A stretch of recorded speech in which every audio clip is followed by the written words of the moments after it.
Hello future officers, welcome back to my YouTube channel current affairs 360। तो चलिए एक बार हम लोग इसके ऊपर भी नज़र डाल लेते हैं।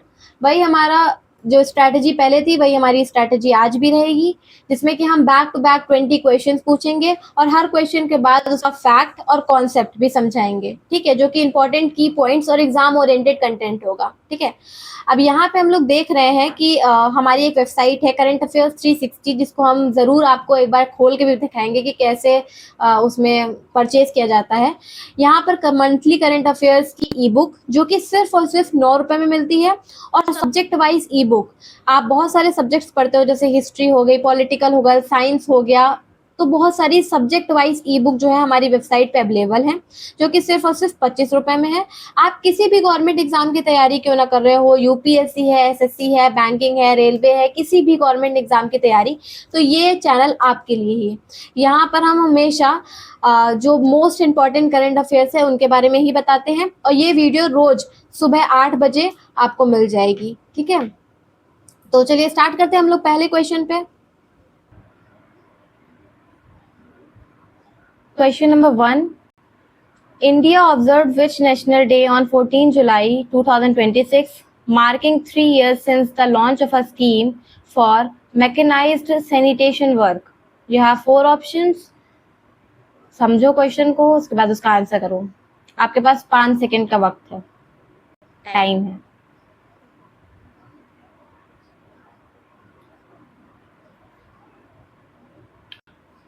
तो चलिए इसका आंसर देखते हैं। इसका आंसर होगा नमस्ते डे। ओह सॉरी, हाँ, तो की पॉइंट्स आपके सामने हैं। एक बार पीडीएफ मिलने के बाद इन की पॉइंट्स को ज़रूर पढ़ लेना, क्योंकि की पॉइंट्स बहुत ही ईजी हैं, तो तुम्हें पढ़ने के बाद आराम से समझ में आ जाएंगे। देखो, हर एक की पॉइंट को समझाने में बहुत टाइम वेस्ट होगा, तो मैं इसको अच्छे से समझाती हूँ। क्या है इसका मतलब? देखो, सबसे पहले समझो कि न्यूज़ क्या है। न्यूज़ ये है कि 14 जुलाई 2026 को इंडिया ने तीसरा नमस्ते डे सेलिब्रेट किया। अब सवाल आता है कि तीसरा ही क्यों? क्योंकि नमस्ते स्कीम 14 जुलाई 2023 में शुरू हुई थी, इसलिए हर साल 14 जुलाई को इसका एनिवर्सरी डे मनाया जाता है। अब ये स्कीम है किस लिए? इसका मेन पर्पस है कि मैनुअल स्कार्वेजिंग जो है वो पूरी तरह से खत्म करना है। मतलब जो लोग काम करते हैं सीवर में या फिर स्पेक्टिक टैंक में उतर कर सफाई करते हैं, उनकी जगह पर अब मशीन्स का यूज किया जाएगा, ताकि किसी की जान को खतरा ना हो सके। इसीलिए ये बनाई गई है। ठीक है, अगर इसके पीछे के हम एग्जाम ट्रिक को भी समझेंगे तो ये है कि अगर पेपर में पूछा जाए कि नमस्ते स्कीम किससे रिलेटेड है, तो तुरंत याद रखना safe and mechanized sanitation work से रिलेटेड है, जो कि इसमें पूरा लिखा हुआ है, manual scavenging through mechanized sanitation. The scheme improves the safety, dignity and livelihood of sanitation workers for providing modern equipments, training and support. I hope आपको समझ में आ गया होगा। तो चलते हैं नेक्स्ट क्वेश्चन पे। Question number 2, the Joint Parliamentary Committee examining the 130th Constitutional Amendment Bill recommended placing automatic removal of a Chief Minister after how many days in judicial custody with a temporary suspension clause? You have 4 options. Options को पढ़ो, question को समझो क्या पूछ रहा है। पूरा question जो है वो इस बिल के ऊपर रिकमेंडेड है, तो आई होप आपको समझ में आ रहा होगा कि इस बारे में क्या पूछा जा रहा है।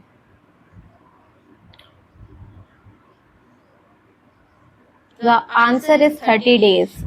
The Joint Parliamentary Committees recommended placing the provision of automatic removal after 30 days of judicial custody with a temporary suspension. देखो, सबसे पहले न्यूज़ क्या है ये समझते हैं। न्यूज़ ये है कि पार्लियामेंट की एक कमेटी है, JPC, ठीक है, ज्वाइंट पार्लियामेंट्री कमेटी। ठीक, उन्होंने रिकमेंडेशन दी है कि पहले प्रपोजल था कि अगर कोई चीफ मिनिस्टर या फिर मिनिस्टर 30 दिन तक जुडिशियल कस्टडी में रहता है, तो उसका ऑटोमेटिकली अपनी पोस्ट छोड़नी पड़ेगी। ठीक है, अगर कोई भी मिनिस्टर या फिर चीफ मिनिस्टर 30 दिन तक जुडिशियल कस्टडी में रहता है, तो उसको ऑटोमेटिकली अपनी पोस्ट छोड़नी पड़ेगी। ये चीज पहले थी, ठीक है, लेकिन अब कम्युनिटी ने एक रिकमेंडेशन दी है कि अगर उसकी जगह मतलब ये चीज आई है कि अब टेम्परेरी सस्पेंशन होना चाहिए। सिर्फ कस्टडी में होने का मतलब ये नहीं होता कि वो आदमी गिल्टी है। उसको अपने आप को प्रूव करने के लिए कि वो सही है गलत है जो भी है, उसको थोड़ा टाइम दिया जाएगा, ठीक है। एग्जाम टेक अगर तुमको याद रखनी है तो उसको याद रखो कि 30 days judicial custody plus temporary suspension, ठीक है। जेपीसी मतलब ज्वाइंट पार्लियामेंट्री कमेटी, इसका काम क्या होता है कि कोई भी बिल है उसको डिटेल से स्टडी करो, फिर उसके बाद पार्लियामेंट का रिकमेंडेशन जो भी होगा उसको रिकमेंड करो कि क्या करना है, ठीक है। तो चलते हैं नेक्स्ट क्वेश्चन पे। The question number 3, TRAI clarified that calls from which numbering series reserved for official government and regulated citizen communication cannot be blocked or mislabeled by third party caller ID apps। ऐसी कौन सी series है जो मतलब किसी का government के द्वारा और जो ऑफिशियल्स हैं उनके द्वारा मतलब एक फिक्स कर दी गई, रिजर्व कर दी गई है, ये कौन सी सीरीज है? 1800, 1600, 140 या 1900, कुछ भी बताओ कौन सी है। क्वेश्चन को कम से कम 2 बार पढ़ना सीखो, तेज पढ़ना सीखो और पढ़कर समझना भी सीखो। कोई और वहां पे क्वेश्चन नहीं पढ़ने आएगा। तो आंसर है 1600 सीरीज, ठीक है। तो इसका पूरा देखो मेन मतलब यही है। इसके पीछे की न्यूज क्या है? इसके पीछे की न्यूज यही है कि जो मतलब जो वो TRAI है उन्होंने क्लैरिफाइड किया है कि जो 1600 सीरीज है वो रिजर्व कर दी गई ऑफिशियली गवर्नमेंट के द्वारा, जो ऑफिशियल गवर्नमेंट डिपार्टमेंट्स हैं और जो रेगुलेटेड पब्लिक सर्विस कम्युनिकेशन है, मतलब कोई भी आदमी इनसे आने वाली जो भी मतलब गवर्नमेंट से आने वाली जो भी स्कीम्स है, मतलब जो भी कॉल्स आती है उनको ब्लॉक या फिर स्पैम कॉल नहीं दिखा पाएगा। जो भी थर्ड पार्टी के ऐप्स होते हैं जैसे कि हमारा ट्रू कॉलर हो गया वो, तो ये जो 1600 सीरीज है ये गवर्नमेंट द्वारा रजिस्टर्ड या रिजर्व कर दी गई हैं, यही मेन इसका मोटिव है, ठीक है। तो अब हम लोग चलते हैं नेक्स्ट क्वेश्चन पे। बाकी आपका सामने लिखा हुआ है सारी चीजें, तो उसको समझ लीजिएगा, ठीक है। Question number 4, the EPFO amnesty scheme 2026 offers a one-time 6-month opportunity for which entities to regularize their legal status। You have 4 options। Option को पढ़ो, समझो, उसके बाद बताओ क्या आंसर होगा।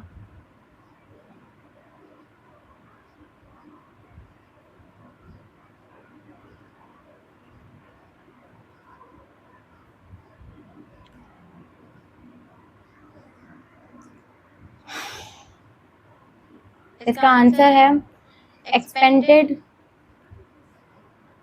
Provident fund trust. The employees provident fund organization EPFO launched the amnesty scheme 2026 to help the eligible establishment regularize their legal status। देखो इसका मोटा मोटी मतलब ये समझते हैं कि EPFO ने जो 6 मंथ में की वन टाइम एमनेस्टी स्कीम शुरू की है, इसका बेनिफिट क्या है कि एक्सपेंडेड प्रोविडेंट फंड ट्रस्ट जो है उनको मिलेगा ताकि वे लीगल इश्यूज को रेगुलाइज कर सके, ठीक है। और स्कीम का पर्पस क्या है कि स्कीम का पर्पस है कि जो कंप्लेन बढ़ाना और जो पेंडिंग इशू जो होती है उनको सॉल्व करना, इनका ये पर्पस है। It provide one time opportunity for 6 month to resolve pending complain issue without facing immediate legal action, ठीक है। The initiative aim to improve regulatory compliance, strengthen EPF administration and ensure better protection of employees provident fund benefits, ठीक है। तो अब चलते हैं next question पे। Question number 5, from 12 July 2026, the Central Vistar Redevelopment Area in New Delhi is officially referred to by which name? You have 4 options। Options को पढ़ो, question को समझो, उसके बाद बताओ आंसर क्या होगा। देखो क्वेश्चन पढ़ने के बाद आपको आंसर नहीं समझ में आ रहा है तो इसमें इतना घबराने वाली कोई बात नहीं है, ठीक है। बस तुम्हें यह है कि तुम्हें उसके पीछे की न्यूज को समझना है, उसके बाद अपने दिमाग में घुसेड़ना है उस बात को कि क्या है न्यूज, क्या थी, इसको याद रखना है, उसके पीछे का पर्पस याद रखना है, तभी तुम्हें समझ में आएगा। और आगे जाके वहां पे जब पेपर में बैठोगे ना तो करंट अफेयर्स 360 याद करोगे कि मैंने ये चीज पढ़ी थी वहां पे। तो आंसर है इसका कर्तव्य भवन complex. From 12 July 2026, the Central Vista Redevelopment Area in New Delhi was officially renamed the Kartavya Bhavan Complex। The new name is part of the government's initiative to establish a uniform naming convention for the Central Secretariat building। मतलब इसका था 12 जुलाई 2026 में से central vista redevelopment area का official name जो है वो कर्तव्य भवन कॉम्प्लेक्स रख दिया गया। ठीक है, ये न्यू दिल्ली के एक नए सेंट्रल सेक्रेटरिएट बिल्डिंग का पार्ट है। गवर्नमेंट नई एडमिनिस्ट्रेशन बिल्डिंग्स को एक कॉमन नेमिंग सिस्टम दे रही है। ठीक है, इसका अगर स्टैटिक पार्ट अगर हम समझते हैं तो इसका स्टैटिक पार्ट ये होगा कि सेंट्रल विस्ता में parliament, Rashtrapati Bhavan, India gate और सेंट्रल सेक्रेटरीट जैसे इंपॉर्टेंट गवर्नमेंट बिल्डिंग जो है वो आते हैं। ठीक है, आगे चल के मैं अब उसमें पॉइंट जोड़ दूंगी, बाकी अभी जितने पॉइंट्स लिखे हैं उसको समझो। क्वेश्चन नंबर 6 क्या है? In mid-July 2026, the United States conducted fresh military strikes against Iran aimed at protecting commercial shipping in which strategic waterway? क्या होगा इसका आंसर? चार ऑप्शंस हैं, पढ़ो और बताओ इसका आंसर क्या होगा।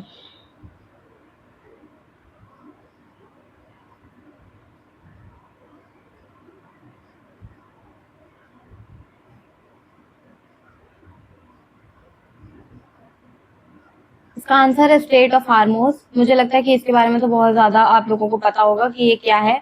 ठीक है, the United states launch military strike against Iran following attacks on commercial vessels in the Strait of Hormuz. The operation aimed to protect international shipping routes and reduce threats to global maritime trade. देखो proper यही है news कि America ने Iran पर फिर से military strikes जो हैं वो कर दी हैं। अब सवाल आता है कि ऐसा क्यों है? दरअसल ईरान की तरफ से कुछ कमर्शियल शिप्स जो हैं उन पर अटैक होने का खतरा बढ़ गया था, इसलिए अमेरिका ने कहा कि हम स्ट्रेट ऑफ हार्मोज में चलने वाले जहाजों की सिक्योरिटी के लिए ये एक्शन ले रहे हैं। मतलब उन्होंने प्रॉपर सिक्योरिटी पर्पस के लिए काम किया था। अब ये जो स्ट्रेट ऑफ हार्मोज है इतना इंपॉर्टेंट क्यों है ये आप लोग शायद जानते होंगे, क्योंकि दुनिया का सबसे बड़ा हिस्सा ऑयल और गैस का इसी रास्ते से गुजरता है। अगर यहाँ टेंशन बढ़ती है तो दुनिया भर में ऑयल के प्राइसेस भी बढ़ सकते हैं। इसका मेन मोटिव ये है। अगर हम एग्जाम पॉइंट ऑफ व्यू से देखें तो क्वेश्चन आ सकता है कि स्ट्रेट ऑफ हार्मोज किन दो देशों के बीच स्थित है? ईरान और ओमान। ठीक है, ये याद रखना। जैसा कि आपको स्क्रीन पे दिख रहा है ज्वाइंट टेलीग्राम एंड व्हाट्सएप, तो करंट अफेयर्स 360 का हमारा टेलीग्राम और व्हाट्सएप कम्युनिटी है जहां पर डेली पीडीएफ अपलोड हो जाता है।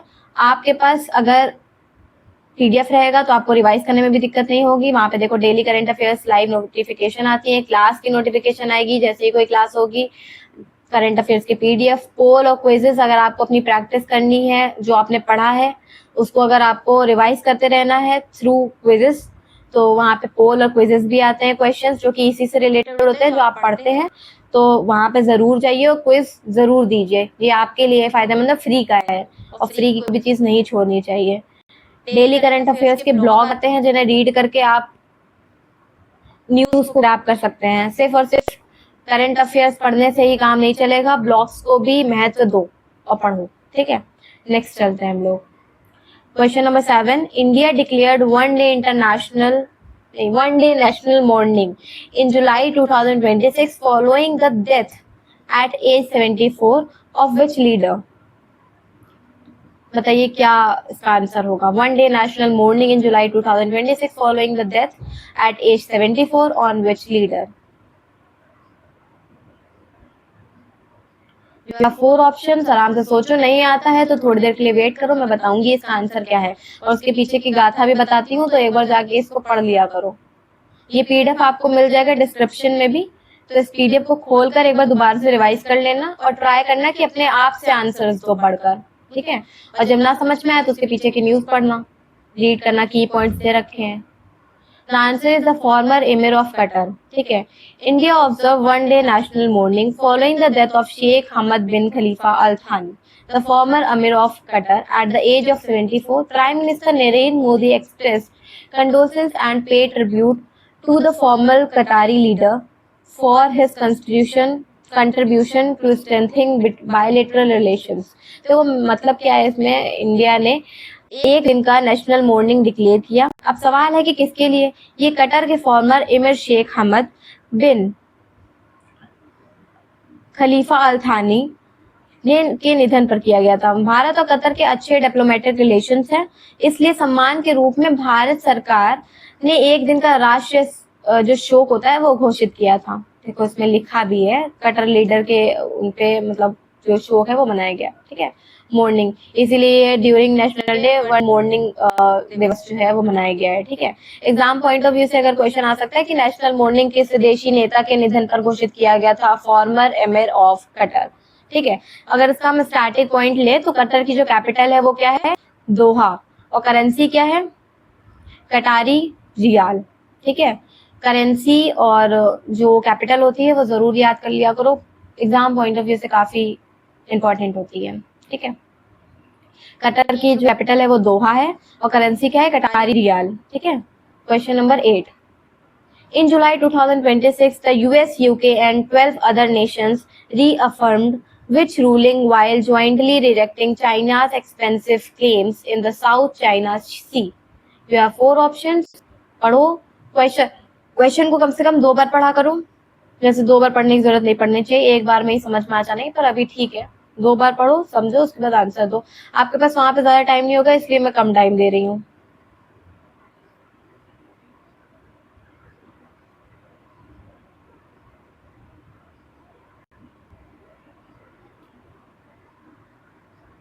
इसका आंसर क्या है, 2016 Hague ruling PCA. The United States, United Kingdom and 12 other countries jointly reaffirmed the 2026 Hague ruling while rejecting China's expensive claims in the South China Sea.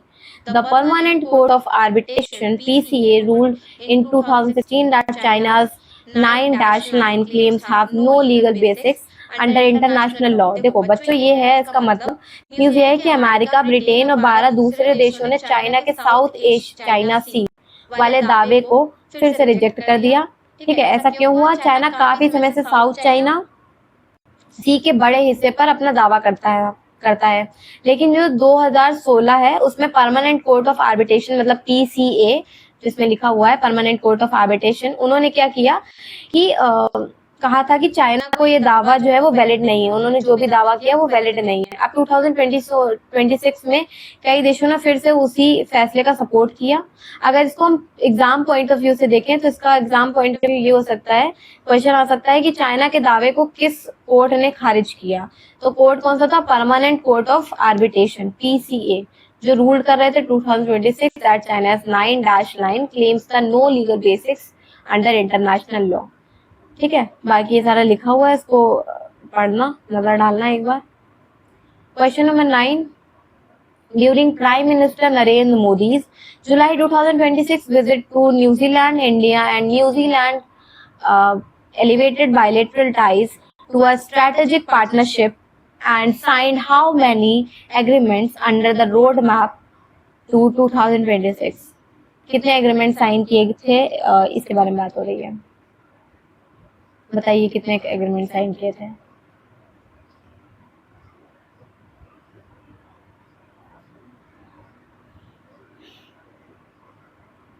अगर आपको ऑप्शन सी है तो काफी अच्छा ऑप्शन है, सही आंसर है।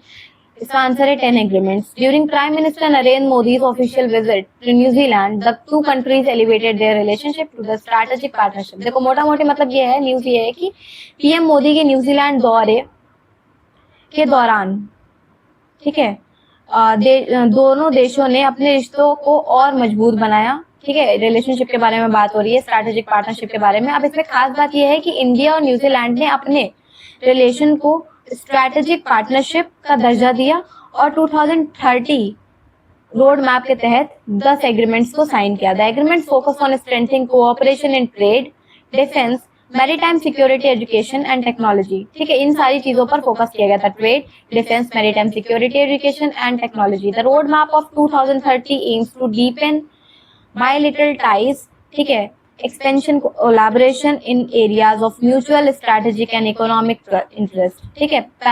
मतलब प्राइम मिनिस्टर नरेंद्र मोदी जी ने मतलब 10 एग्रीमेंट्स को साइन किया है।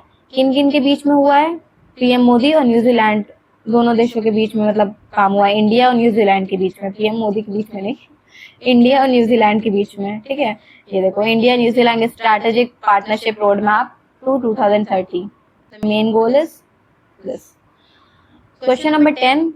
The World Bank Group approved a USD 890 million financing package in July 2026 to accelerate which Indian scheme expected to create 1.7 million jobs. जो लोग बैंकिंग की तैयारी कर रहे हैं उनके लिए ये वाले क्वेश्चंस बहुत इंपॉर्टेंट होते हैं, तो इन वाले क्वेश्चंस के ऊपर थोड़ा ज्यादा ध्यान दिया करो. क्वेश्चंस नहीं मतलब न्यूज के ऊपर.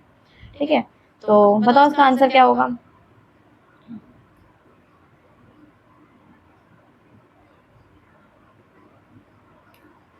The answer is PM Surya Ghar Muft बिजली योजना. ठीक है, option number B, PM Surya Ghar Muft बिजली योजना. इसके की पॉइंट्स को हम एक बार समझते हैं कि क्या बोलने की कोशिश कर रहा है. न्यूज ये है कि जो वर्ल्ड बैंक ने इंडिया को 890 मिलियन यूएस डॉलर की फाइनेंशियल हेल्प दी है. ठीक है, कितने की हेल्प दी है? USD 890 million financial package to support India PM Surya Ghar Muft बिजली योजना. ठीक है, बिजली बनाने के लिए, बिजली मतलब लगाने के लिए अपने घर में. अब ये पैसे किस लिए मिलेगा, मतलब ये पैसा जो है किस लिए मिलेगा? ये पैसा पीएम सूर्य घर मुफ्त बिजली योजना को तेजी से आगे बढ़ाने के लिए दिया गया है ताकि ज्यादा से ज्यादा घरों में रूफ टॉप सोलर पैनल्स लगाए जा सके. ठीक है, सोलर पैनल्स का जो है वो बढ़ाना, जो इंस्टॉलेशन की उनकी बात हो रही है हाउस होल्ड्स में, फैक्ट्रीज में अलग अलग. ठीक है, इससे लोगों की बिजली का बिल कम होगा, क्लीन एनर्जी बढ़ेगी और लाखों जॉब्स भी क्रिएट होंगी. The programme is expected to create around 1.7 million jobs by boosting manufacturing, installation and maintenance and related services in the renewable energy sector. ठीक है, बाकी ये पढ़ लेना. क्या कहते हैं, मेरे ख्याल से इसके बारे में तो सब लोगों को पता होगा, पीएम सूर्य घर मुफ्त बिजली योजना, जिसमें हमारे मोदी जी ने ये चीज बोली है कि हम घर घर में बिजली मतलब ये सोलर पैनल लगवाने का जो है वो सपोर्ट करेंगे. ठीक है, जिससे कि दिक्कत ना हो, लोगों का जो बिजली का बिल है वो कम आए और जो जॉब्स है वो भी इंक्रीज हो. अब क्वेश्चन ये आ सकता है कि वर्ल्ड बैंक ने किस स्कीम के लिए 890 मिलियन डॉलर अप्रूव किए? तो पीएम सूर्य घर मुफ्त बिजली योजना के लिए किए थे. अब इस स्कीम का एम क्या है? 1 करोड़ घरों पर रूफ टॉप सोलर सिस्टम लगाना. ठीक है, ये देखो, invested in roof top solar projects. सही से मेरी लाइन क्यों नहीं खिंचती कभी? रूफ टॉप सोलर प्रोजेक्ट्स में लगाना, कितने? 1 करोड़ घरों में. ठीक है, तो next question number 11. Ahead of its rupees 11,700 crore IPO, SBI sold a 1.42% stake in SBI fund management to institutional investors at what price per share? कितने प्राइस पर शेयर पे उन्होंने ये काम किया है, इसके ऊपर जरा बात करते हैं. SBI फंड ने, ठीक है, मैनेजमेंट ने, IPO ने. बताइए जरा इसका आंसर क्या होगा. The answer is 574. देखो, SBI sold 1.42% stake in SBI Fund Management Limited to institutional investors before its IPO. The stake was sold 574 per share, raising 1,655 crore through pre-IPO placement. देखो, सबसे पहले समझते हैं कि न्यूज क्या है. न्यूज ये है कि SBI अपनी SBI fund management company, SBI fund management limited जो किसकी कंपनी है, का IPO लगाने वाली है. लेकिन IPO आने से पहले SBI ने अपनी 1.42 स्टेक बड़ी इंस्टीट्यूशनल इन्वेस्टमेंट को बेच दी. ठीक है, सोल्ड कर दी. कितने में सोल्ड कर दी? जो दिख रहा है आपको उतने में सोल्ड कर दी. अब ऐसा क्यों किया? IPO आने से पहले कई बार बड़ी कंपनीज प्री IPO प्लेसमेंट करती हैं. इससे कंपनी को अच्छे इन्वेस्टर्स मिल जाते हैं और मार्केट में कॉन्फिडेंस भी बढ़ जाता है. इस केस में SBI ने 574 पर शेयर के हिसाब से स्टेक बेची है. कितने के हिसाब से बेची है? 574 पर शेयर के हिसाब से जो है उन्होंने स्टेक बेची है. ठीक है, तो ये इसका वो था. अब एग्जाम में इस तरीके का क्वेश्चन आ सकता है कि SBI ने प्री IPO प्लेसमेंट में शेयर किस प्राइस पर बेचा है. ठीक है, तो किस प्राइस पर बेचा है? 574 पर शेयर पर. ठीक है, IPO मतलब इनिशियल पब्लिक ऑफरिंग. इसमें लिखा नहीं है, मैं बता दे रही हूँ. IPO का मतलब लिखा है, IPO का मतलब है इनिशियल पब्लिक ऑफरिंग. ठीक है, का मतलब होता है, इसका क्या मतलब है कि जब कोई कंपनी पहली बार अपना शेयर पब्लिक को बेचती है तब हम आईपीओ का यूज करते हैं। मतलब आईपीओ का मतलब यही होता है, जब हम पहली बार अपना जो शेयर होता है वो पब्लिक को बेचते हैं तो उसे बोलते हैं आईपीओ। ठीक है, क्वेश्चन नंबर 12 पर चलते हुए, ahead of the August 2026 Monetary Policy Committee MPC meeting, the Reserve Bank of India RBI launched 3 surveys, including one that captures household assessment of price movements. What is it called? ये RBI से related है। कोई भी news जो bank से related है, मतलब यही नहीं कह रही हूँ कि सिर्फ बैंक वाली न्यूज, पर बैंक से रिलेटेड न्यूज जो होती है वो बैंकिंग एस्पिरेंट्स के लिए काफी इम्पोर्टेंट होती हैं, तो इसको थोड़ा अच्छे से समझ लिया करो। और ये जो 20 करंट अफेयर्स हैं ये इतने ज्यादा चुनकर बनाए जाते हैं कि इसकी जो न्यूज है वो आप पढ़ेंगे तो आपको दोबारा किसी और न्यूज को पढ़ने की जरूरत नहीं पड़ेगी, समझे? तो इसका आंसर आप लोगों ने गेस कर लिया होगा आई होप। तो इसका आंसर है inflation expectation survey of house hold IESH। ठीक है, the reserve bank of India launch that the inflation expectation surveys of house hold before the August 2026 Monetary Policy Committee MPC meeting. The survey collects household expectation about future inflation and price movement, helping the RBI understand public inflation sentiment. देखो news थोड़ा समझ लेते हैं। ये है कि RBI ने monetary policy meeting से पहले 3 सर्वे शुरू किए। ठीक है, अब आरबीआई सर्वे क्यों करता है इसका थोड़ा सा मतलब समझते हैं। क्योंकि आरबीआई को जानना होता है कि लोग इन्फ्लेशन मतलब जो महंगाई होती है, ठीक है, के बारे में क्या सोच रहे हैं और उनकी एक्सपेक्टेशंस क्या हैं। उसी हिसाब से आरबीआई जो होता है वो इंटरेस्ट रेट्स पर फैसला करता है कि कितना इंटरेस्ट उन्हें लगाना है। ठीक है, इसे सबसे पहले मतलब इम्पोर्टेंट सर्वे जो था वो है inflation expectation survey of house hold. ठीक है, इसीलिए इसे बोलते हैं inflation expectation survey of house hold, जिसमें ये पता लगाया जाता है कि जो लोग हैं वो इन्फ्लेशन को कितना महत्व देते हैं, मतलब जो उनकी नजर में जो महंगाई है वो क्या है उसके बारे में पता करता है सर्वेस के हेल्प से, और उसके बाद डिसाइड करते हैं कि उन्हें क्या जो इंटरेस्ट रेट है वो क्या रखने चाहिए। ठीक है, along the IESH, the RBI also launched the rural consumer confidently surveys and the urban consumer confidently surveys. उन्होंने रूरल और अर्बन दोनों के लिए अलग अलग तरीके के सर्वेस को भी बनाया है। ठीक है, तो बस अब आगे वाले पॉइंट पे चलते हैं, मतलब आगे वाली न्यूज पे चलते हैं। Question number 13, ISRO successfully tested a Gaganyaan crew module system in July 2026 to ensure which critical crew safety requirement. You have 4 options. मैं ऑप्शंस इसलिए नहीं पढ़ती क्योंकि ऑप्शंस एटलीस्ट पढ़ो यार। अब ऑप्शन से मैं पढ़ के बताऊंगी तो तुम लोग क्या पढ़ोगे। एक बार क्वेश्चन पढ़ो, समझो, ऑप्शन पढ़ो, नहीं समझ में आता है धैर्य बना के रखो, मैं बताऊंगी। तो इसका आंसर है upright position of the crew module after splash down। ठीक है, तो ISRO successfully completed a qualification test for the Gaganyaan crew module to verify its ability to return to an upright position after splashdown. Maintaining an upright position after landing at sea is a critical safety requirement, ensuring astronaut can be reduced। देखो मतलब ये है कि इसरो ने Gaganyaan mission का एक और important test जो है वो सक्सेसफुली कंप्लीट कर लिया है। ये टेस्ट किस लिए किया गया था? जब एस्ट्रोनॉट स्पेस से वापस समुद्र में उतरेंगे तब क्रू मॉड्यूल सीधा अपराइट पोजीशन रहे, मतलब जो क्रू मॉड्यूल है उसकी सीधी रहे पोजीशन, मतलब अपराइट पोजीशन रहे। ठीक है, देखो उसमें लिखा हुआ है वो सीधा रहे। कौन सा क्या सीधा रहे? गगनयान जो क्रू है वो मॉड्यूल सीधा रहे। अगर मॉड्यूल उल्टा हो जाएगा तो एस्ट्रोनॉट की सेफ्टी पर असर पड़ सकता है, उनको खतरा हो सकता है। इसलिए ये जो मिशन है उसे सक्सेसफुली टेस्ट किया गया था, जो कि वो सक्सेसफुल रहा। ठीक है, इसलिए इसरो ने एक सेफ्टी सिस्टम का भी सक्सेसफुल टेस्ट किया है, जो कि यही है upright position of the crew module after splash down. बहुत ही गंदी तरीके से मैं लाइन खींचती हूँ, बिखर जाती है पूरी। एग्जाम पॉइंट ऑफ व्यू से अगर हम देखें तो इसका क्वेश्चन ये आ सकता है कि गगनयान ने के इस टेस्ट का मेन पर्पस था क्या।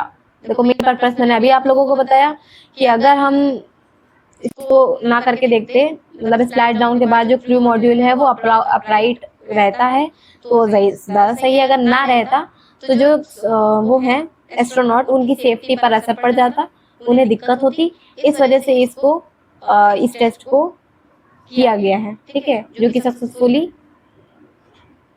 हो गया है, ठीक है। अब हम चलते हैं, अगर इसका स्टैटिक पॉइंट हम देखें अगर, तो जो भारत का पहला ह्यूमन स्पेस मिशन है जिसे इसरो ने मतलब जिसे इसरो लॉन्च करेगा वो है ये मैं पढ़ क्यों नहीं पा रही हूँ, गगनयान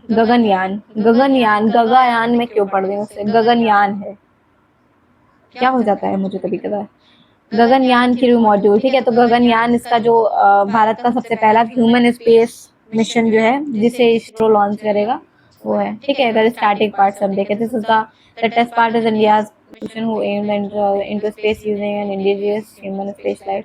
नेक्स्ट पे चलते हैं, question number 14, India's first dedicated centre for high altitude medicine and public health research is being set up at Keelong in which state?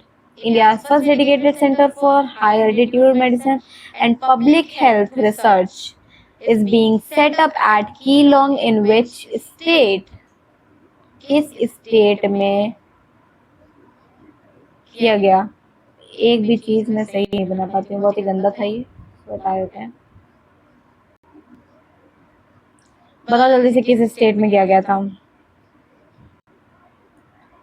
इसका आंसर है हिमाचल प्रदेश में। India first centre for high altitude medicine and public health care is being established at Keylong in the Lahaul at Spiti district of Himachal Pradesh, ठीक है। और देखो इसका मतलब ये था कि इंडिया का पहला high altitude medicine and public research centre बनाया जा रहा है। इसकी जरूरत क्यों पड़ी? क्योंकि ऊंचाई वाले इलाके जैसे लद्दाख हो गया, हिमाचल हो गया, वहाँ पे लोगों को और सोल्जर्स को ऑक्सीजन की कमी जैसे कि हेल्थ प्रॉब्लम हो सकती है, इन्हीं पर रिसर्च करने के लिए ये सेंटर बनाया गया है।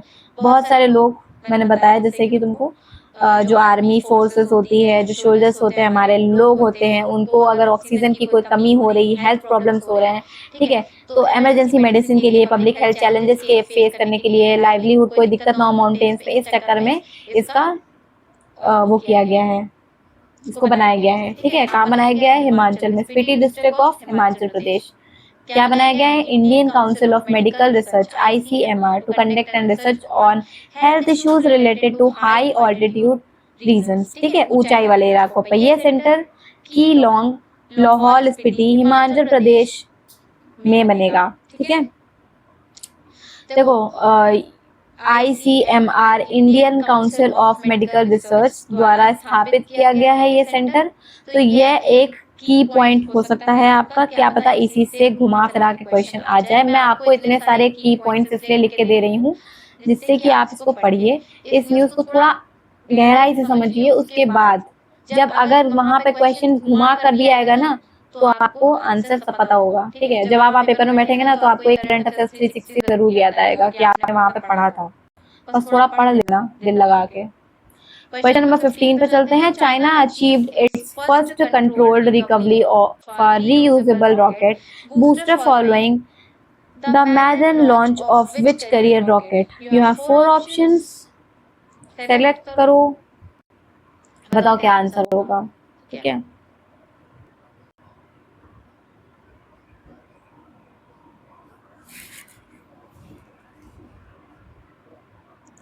The answer is Long March 10B. China successfully achieved its first controlled recovery of an orbital class reusable rocket booster after the Indian maiden launch of Long March 10B. ठीक है, इसका मतलब ये था कि चाइना ने पहली बार अपने रीयूजेबल रॉकेट बूस्टर को सक्सेसफुली रिकवर किया है, ठीक है। और इसका रीयूजेबल रॉकेट का मतलब क्या होता है? ऐसा रॉकेट जिसे मिशन के बाद दोबारा वापस लाकर फिर से यूज किया जा सकता है। रीयूजेबल का मतलब ही यही होता है कि एक बार दोबारा यूज कर सके, एक बार यूज करने के बाद भी, ठीक है। इससे स्पेस मिशन का खर्च काफी कम हो जाता है। चाइना ने यह सफलता लॉन्ग मार्च 10B रॉकेट के साथ हासिल की है। अगर हम इसको थोड़ा सा एग्जाम पॉइंट ऑफ व्यू से देखें तो आ सकता है ये कि चाइना ने किस रॉकेट के साथ पहली रीयूजेबल बूस्टर रिकवरी की। ठीक है, ये क्वेश्चन आने के चांसेस मैं नहीं कह सकती, बट हाँ इस तरीके का क्वेश्चन पूछा जा सकता है। ठीक है, तो लॉन्ग मार्च 10B में की गई थी। रीयूजेबल लॉकेट टेक्नोलॉजी का सबसे बड़ा फायदा स्पेस मिशन की कॉस्ट कम होना ही है। ठीक है, मतलब अगर हम बार बार यूज कर पाएंगे तो जाहिर सी बात है हमारा जो खर्च होगा वो कम हो जाएगा। आपके पास इतना कॉमन सेंस होगा, आई होप समझ गए होंगे आप। Question number 16, farmer India captain Saurabh Ganguly was inducted into the ICC Hall of Fame in July 2026, becoming which numbered Indian overall to receive this honor? You have four options. Answer करो।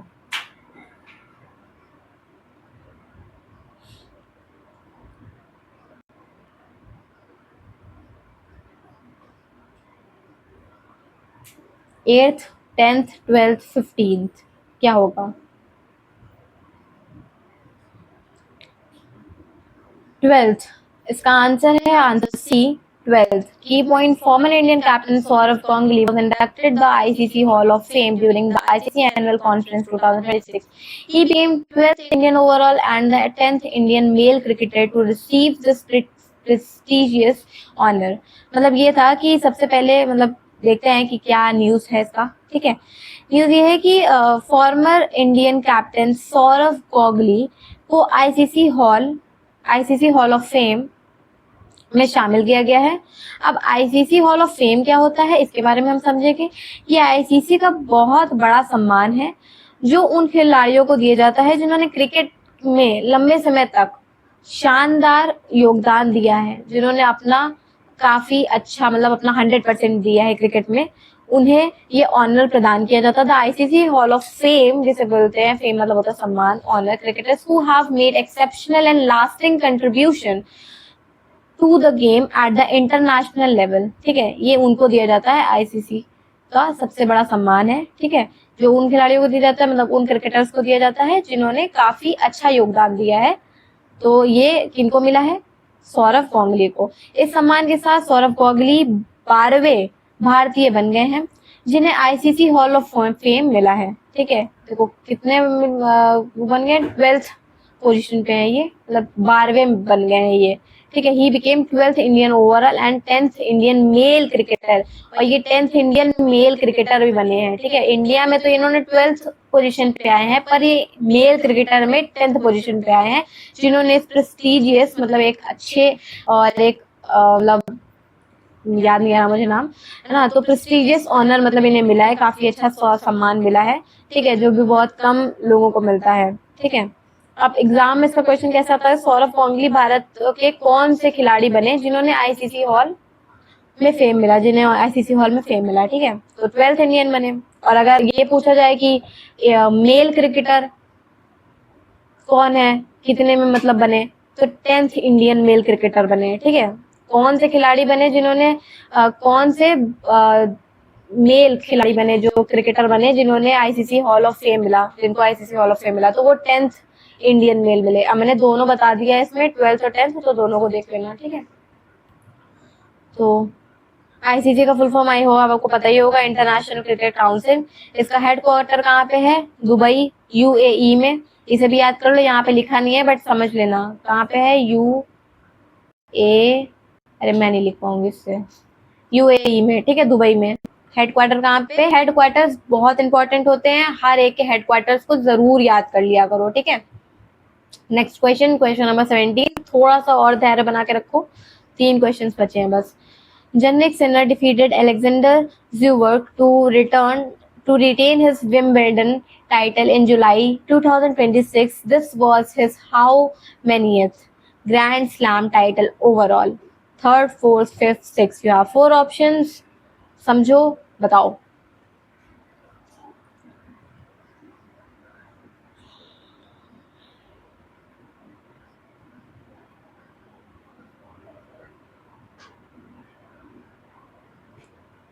Fifth, Jannik Sinner defeated Alexander Usyk final win the 2026 men's singles title. It was the Sinner's second consecutive Wimbledon title, making him one of the few players to successfully defend the championship.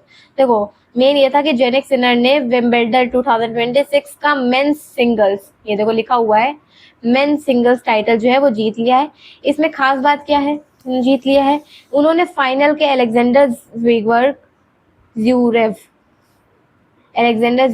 शायद मैं सही से बोल नहीं पा रही हूँ उसको, ठीक है, तो उसको हराया है, उनको हराया है और लगातार दूसरी बार विंबलडन चैंपियन बने हैं, ठीक है।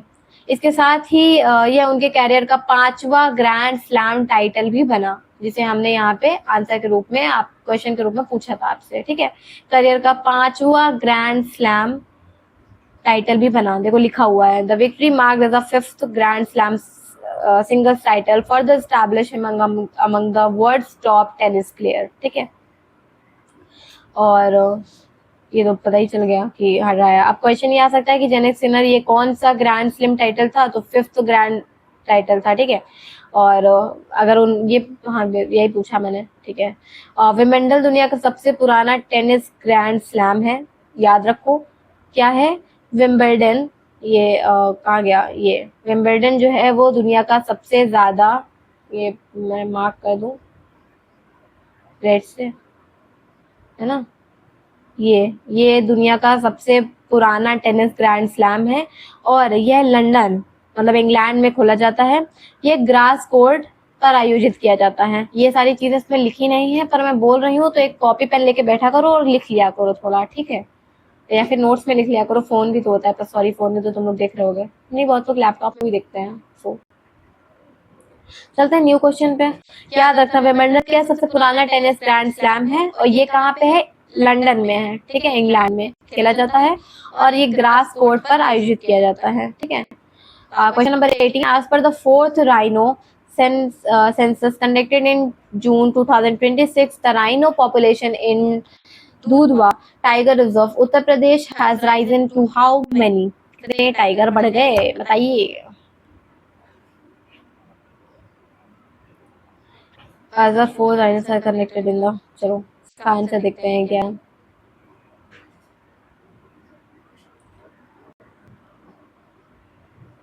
राइनो पॉपुलेशन के बारे में पूछा गया है इसमें कि राइनो पॉपुलेशन जो है वो कितने राइजन हो गए, बढ़ गए हैं, ठीक है। 43, 48, 53, 58 कितने बढ़ गए हैं, ठीक है।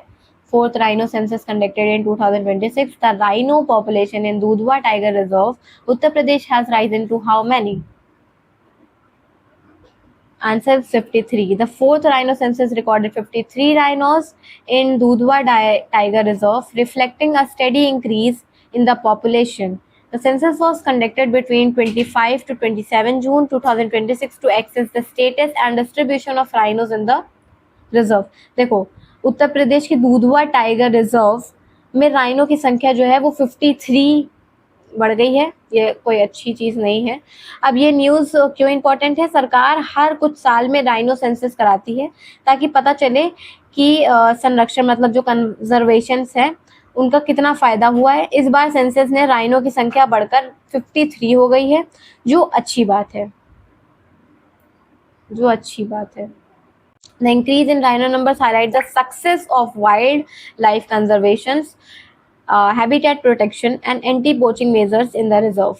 दूधवा tiger reserve in one of the India's, अभी मैंने ये बोला था कि ये अच्छी बात नहीं है, India's important habitats for the greater one-horned rhinos in the plays a key role in the rhino conservations in northern India. जैसे मैंने बताया कि ये जो हमारी सरकार है वो हर कुछ साल पे राइनो सेंसस कराती है ताकि ये पता चल सके कि हमारा जो कंजर्वेशन है वो कितना ज़्यादा फायदेमंद हो रहा है, मतलब इसमें कुछ बच रहा है कि नहीं बच रहा है। तो इस बार जो हमारी राइनो की संख्या है वो 53 पहुंच गई है, जो कि बहुत अच्छी बात है, ठीक है। अगर एग्जाम पॉइंट ऑफ व्यू से पूछेंगे तो जो मैंने क्वेश्चन पूछा वही क्वेश्चन है, ठीक है। कितनी बढ़ गई है, तो 53 बढ़ गई है। दूधवा टाइगर रिजर्व जो है वो उत्तर प्रदेश के लखीमपुर खीरी जिले में स्थित है। कहाँ पे स्थित है, लखीमपुर खीरी जिले में स्थित है। अगर आप लोग कहेंगे तो मैं जो स्टैटिक पॉइंट होता है उसको भी ऐड करने की कोशिश करूंगी अपनी वीडियो में, ठीक है। और यह जो है वो वन ऑनर्ड राइनोसॉर्स के लिए भी प्रसिद्ध है, ठीक है। यहाँ पे देखो लिखा है ग्रेटेड वन ऑनर्ड राइनोसॉर्स, ठीक है, उसके लिए जो है वो प्रसिद्ध है, मतलब कि वो है, क्या भूल जाती हूँ मैं यार, वर्ड्स भूल जाती हूँ, आई डोंट नो क्यों मैं। ठीक है, तो ये इसका स्टैटिक पार्ट है, इसको याद रखो। कहाँ पे आता है? लखीमपुर खेरी जिले में स्थित है ये। ठीक है, तो अब हम चलते हैं last but not least 19th question पे। Uttar Pradesh set a new national record in July 2026 by planting how many saplings in a single day? बताओ।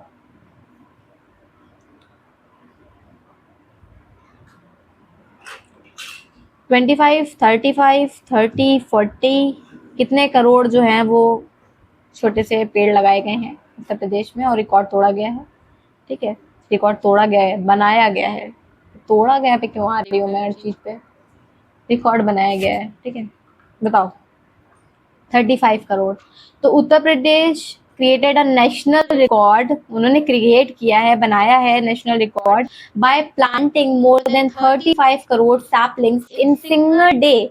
The main thing is this, single day during a state wide plantation drive.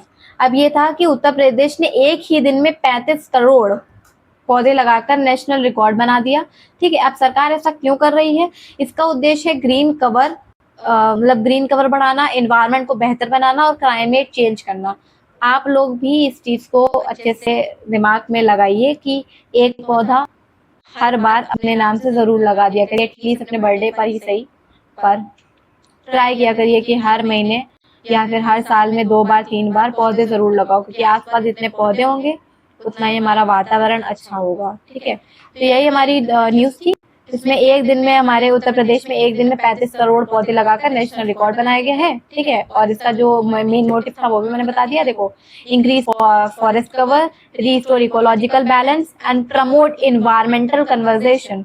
The plantation drive involved government departments, educational institutions, and local bodies, NGOs, and the general public, making it one of the largest mass participation campaigns in the country. The initiative support climate change mitigation, biodiversity conservation, and the long-term goal of increasing green cover across the state. ठीक है, अच्छे से इसको पढ़ लेना, और I hope कि ये वाली चीज तो काफी अच्छे से समझ में आएगी, because this is not that much tough. तो अब आते हैं हम लोग लास्ट क्वेश्चन पे। Which country became the first in Europe to officially designate WhatsApp as a very large online platform VLOP under the digital service act? You have 5 seconds to give the answer. आप अपने मन को ही answer देंगे of course, और चाहे तो सारे आंसर्स को लिखते जाओ करो और उसके बाद कमेंट में लिख दिया करो आकर कि पहले का ये आंसर था, दूसरे का ये था, ऐसे तुम्हें याद हो जाएगा। पर आंसर याद करके नहीं करोगे, न्यूज याद होनी चाहिए। तो चाहो तो हर न्यूज को एक एक पॉइंट में भी लिख सकते हो as a revision purpose. 4 options हैं, Germany, France, Ireland, Italy. The answer is Ireland, option number C. इसके की पॉइंट्स को समझते हैं। Ireland became the first European country to classify WhatsApp as a very large online platform under the European Union Digital Service Act (DSA). A platform is designated as a VLOP if it has more than 45 million monthly active users in the European Union. As a VLOP, WhatsApp must comply with stricter transparency, content moderation, risk assessment and user safety requirement under the DSA। इसका मोटा मोटी मतलब यही है कि जो news है ये है कि आयरलैंड यूरोप का पहला देश बन गया जिसने व्हाट्सएप को officially very large online platform घोषित किया है। अब सवाल ये आता है कि VLOP होता क्या है? अगर किसी ऑनलाइन प्लेटफॉर्म के यूरोपियन यूनियन मतलब EU में 4.5 जैसा कि इन्होंने बोला है 45 मिलियन यूजर्स से ज्यादा एक्टिव यूजर्स हो जाते हैं तो उसे VLOP की कैटेगरी में डाल दिया जाता है। This is the main point. अगर यूरोपियन यूनियन में 45 मिलियन से ज्यादा मंथली यूजर्स एक्टिव यूजर्स हो जाते हैं तो उन्हें हम VLOP कैटेगरी में डाल देते हैं। ठीक है, ये VLOP का मतलब होता है। इसका मतलब क्या है कि अब व्हाट्सएप को डिजिटल सर्विस एक्ट मतलब DSA के तहत और भी सख्त रूल्स फॉलो करने होंगे, जैसे यूजर्स की सेफ्टी, फेक न्यूज पर कंट्रोल, इलीगल कंटेंट पर एक्शन और ट्रांसपेरेंसी बढ़ानी होगी, जो कि इसमें सब कुछ लिखा हुआ है। Large digital platforms protect users and create a safer and more transparent online environment across the European Union. इन सारी चीज़ों को ध्यान रखते हुए ये काम करना होगा। डीएसए के तहत अब ज़्यादा सख्त रूल्स को फॉलो करना होगा, किसे, व्हाट्सएप को, ठीक है, क्योंकि उनके जो एक्टिव यूजर्स हैं, मंथली एक्टिव यूजर्स, वो 4 मिलियन से ज़्यादा हो गए हैं, ठीक है।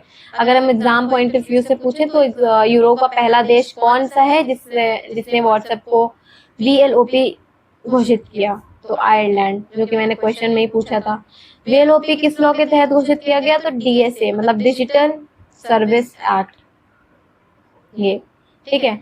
अब डिजिटल सर्विस एक्ट जो है वो यूरोपीय संघ मतलब कि जो यूरोपीय यूनियन है उसका कानून है, जिसका उद्देश्य क्या होता है कि ऑनलाइन प्लेटफॉर्म को ज़्यादा सेफ और अकाउंटेबल बनाना। इसका उद्देश्य है किसका? DSA का, डिजिटल सर्विस एक्ट का, कि जो हमारे यूजर्स हैं वो प्रोटेक्ट महसूस करें, उनके पास कोई फेक न्यूज़ ना जाए और जो उनकी कम्युनिटी है उनको थोड़ा अच्छे से हैंडल हो पाए उनका ऑनलाइन प्लेटफॉर्म, ठीक है। अकाउंटेबल बनाना, सेफ बनाना, ज़्यादा सेफ महसूस करें, उनका डेटा सेफ रहे, इन सारी चीज़ों को देखता है DSA, ठीक है। आयरलैंड की कैपिटल जो है वो डबलिन है, ठीक है, और उसकी करेंसी जो है वो यूरो है। आई होप ये तो आपको पता ही होगा, यूरो। आयरलैंड की कैपिटल क्या है? डबलिन, और करेंसी क्या है? यूरो। करेंसी और कैपिटल ज़रूर याद रखा करो, ये बहुत इंपॉर्टेंट होता है। ये हमारा लास्ट क्वेश्चन था, तो बस मैं आपसे बस यही बोलना चाहूँगी कि रोज़ सुबह 8 बजे ज़रूर इस वीडियो को देख लिया करो। करंट अफेयर्स 360 में रोज़ आपको ऐसे ही 20 क्वेश्चंस मिलेंगे, जहाँ पर की पॉइंट्स भी होंगे, और ये PDF आपको डिस्क्रिप्शन में टेलीग्राम और व्हाट्सएप कम्युनिटी दोनों पे ही मिल जाएगा। और एक बार जाकर करंट अफेयर्स 360 वेबसाइट को भी जाकर देख लो, क्योंकि वहाँ पर 9 रुपये में ई बुक और 25 रुपये में हर एक सब्जेक्ट वाइज पे PDFs हैं, ई बुक्स हैं, तो उनको जाके एक बार देखो, ग्रैब करो। नहीं समझ में आता है, ऐसा हो ही नहीं पाएगा कि नहीं समझ में आए, तो एक बार जाके उसको समझो, ठीक है। और फिर से मिलते हैं, bye bye, tata, see you.